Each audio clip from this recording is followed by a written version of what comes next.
Dobar dan from BA. This is a Rorschach Serbia update from the 11th of November 2025. A quick summary of what's going down in Serbia.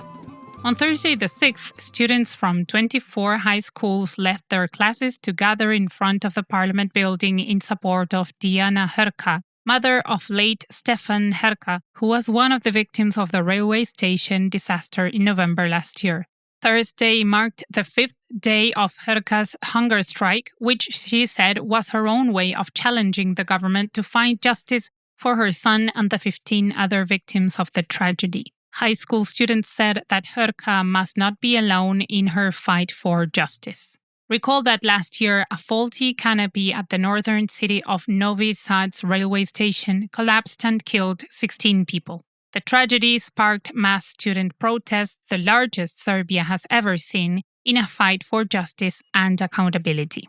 On the previous day, on Wednesday the 5th, thousands of supporters of the ruling Serbian Progressive Party, or SNS, rallied in Belgrade to back President Vučić, marking the largest pro-SNS rally ever. Attendees held Serbian flags and chanted slogans in support of Vučić while playing and singing nationalist songs.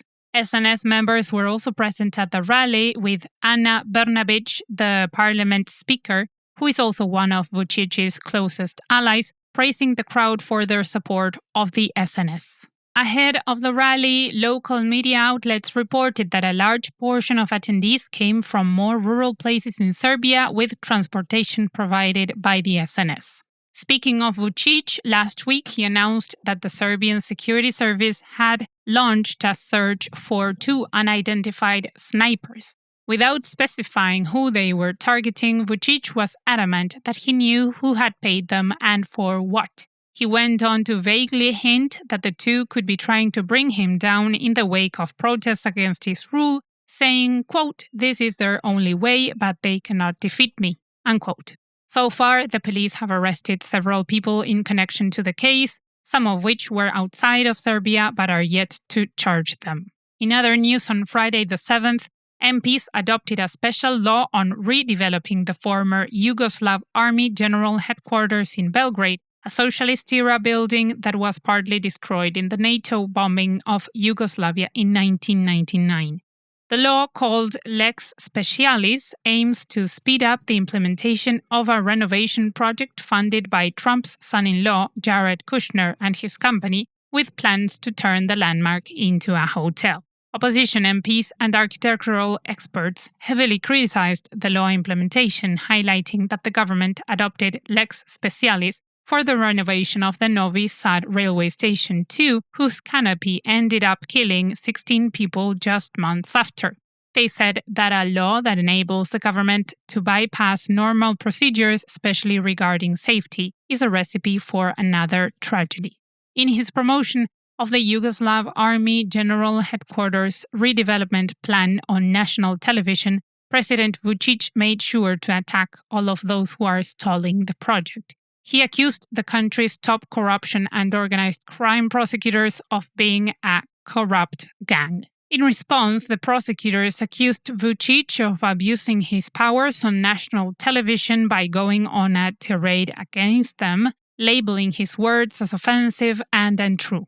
They added that Vučić had overstepped a boundary and his own rights as a president by talking about the prosecutors in such a way. Recall that in a recent European Parliament resolution on Serbia, they condemned the governmental pressure on the judiciary and its lack of autonomy under Vučić's power.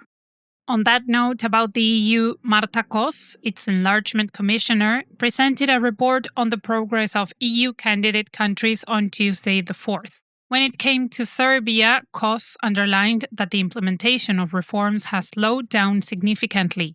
She said that Serbia especially needs to work on reversing the backsliding on freedom of expression and academia, as well as ensuring better electoral conditions.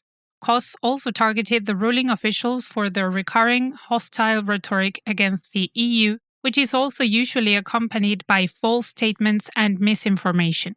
She praised other candidate countries like Montenegro, Albania, Moldova, and Ukraine for their progress in their path to the EU. There is one thing that the entire Western Balkan region is performing poorly at, and that is the monitoring of drug and human trafficking and migrant smuggling. An NGO published its 2025 Organized Crime Index report last week, detailing how each country contributes to these crimes.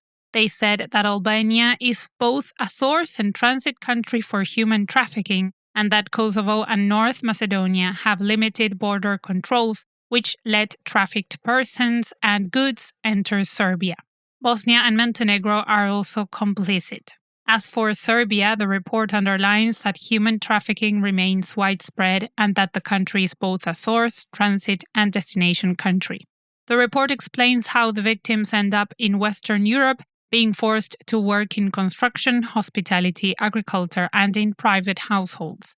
They added that the most vulnerable groups are ethnic minorities, such as Roma, women, and children. In addition to the pressures from the EU, Vučić is also receiving criticism from Russia. Last week, we reported that Vučić told EU countries that Serbia has plenty of arms and that it is interested in selling them some, knowing that some could end up in Ukraine. When asked about the possibility of Serbian arms ending up in Ukraine, Vučić simply said that it is not his concern where the buyers send the arms.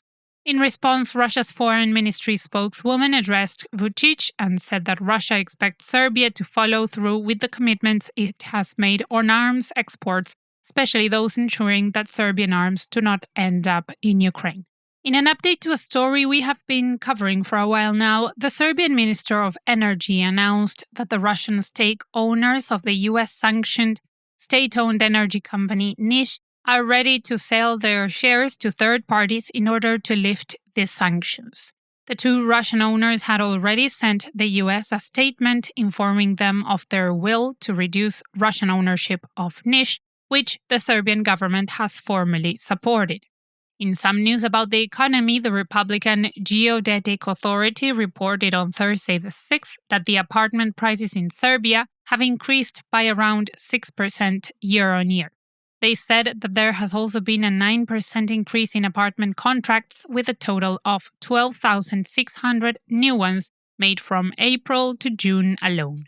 The housing crisis has been on the rise in Serbia in the past decade, with resident salaries often being too low for them to afford housing. The Ministry of Construction even said that only the wealthiest 10% can rent or buy housing without experiencing financial strain. When it comes to the environment, the south of the country has already begun experiencing air pollution as the weather starts to cool down. In the southern cities of Niš, Vranje, and Pirot, the air is already categorized as highly polluted, with the number of harmful particles being triple what is safe. The World Health Organization flagged air pollution as a reason why Serbia's rate of premature death is the highest in Europe. They noted that pollution is mostly driven by the burning of fossil fuels during the heating period. On a brighter note, from the 12th to the 14th of November, Belgrade will host its annual Art Meets Science event at the Center for Society and Technology. The event will feature exhibitions of art pieces inspired by science and technology, alongside discussions about how the current age of the internet affects society. Admission is free. For more information about the Art Meets Science event, check out the link in the show notes. And that's it for this week. Thank you for joining us. Our new very cool t-shirts are on the way, right in time for Christmas. Stay with us for the reveal. Vidimo se!